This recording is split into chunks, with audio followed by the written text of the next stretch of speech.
obviously you play Aberavon and Gala, and they're a fresh challenge. There's no history with them. You don't really know the players. You don't know the coaches. You don't know their style of play.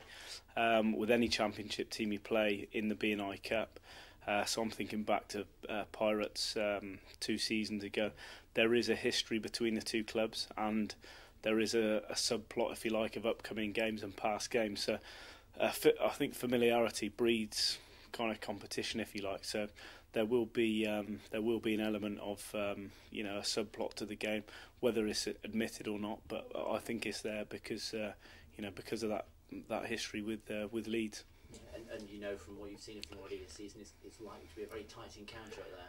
Yeah, it will be. I've had a look at the teams that they've been picking for the B&I Cup, and they're in a fortunate situation, the same as us. They've got a big squad, and they've got good depth to their squad. So any team that they put out, same as the situation we're in, will be a strong team.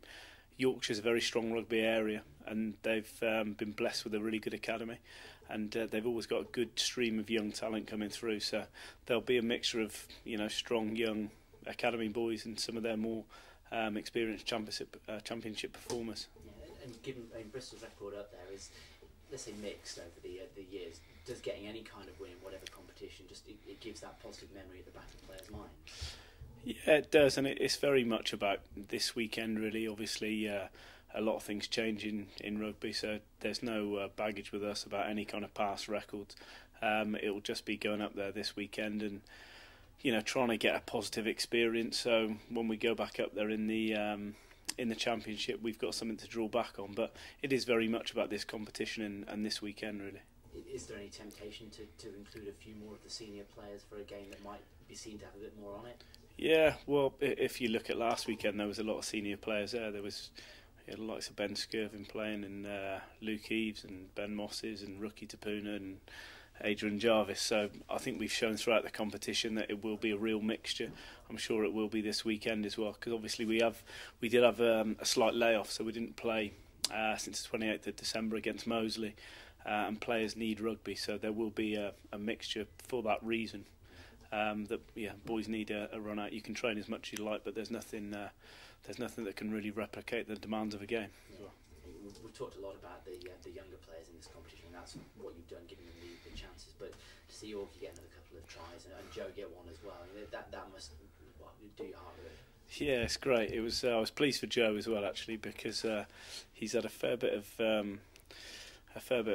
banter off the boys from the. I think there was a B&I Cup game at home where he got held up in front of the Blackthorn end over the line, and I think half of his family and half of Southmead were just in the Blackthorn end, and he didn't manage to get the ball down. So I was pleased that he got his half-an-inch try from a driving line out of the weekend. But I've got to give credit as well. So obviously in the B&I Cup, a lot gets spoken about the young players who are coming through, but I thought our more experienced players, so Ian Grieve, James Merriman, Ben Skirvin led the team really well, both the half-backs and the centre combination.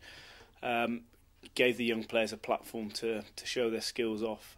It is very much, you can't throw a group of young players in together because you need that blend of experience around them. And I thought our more experienced players who took the field conducted themselves really well in the week and led well at the weekend. They certainly made the coaches' jobs much easier.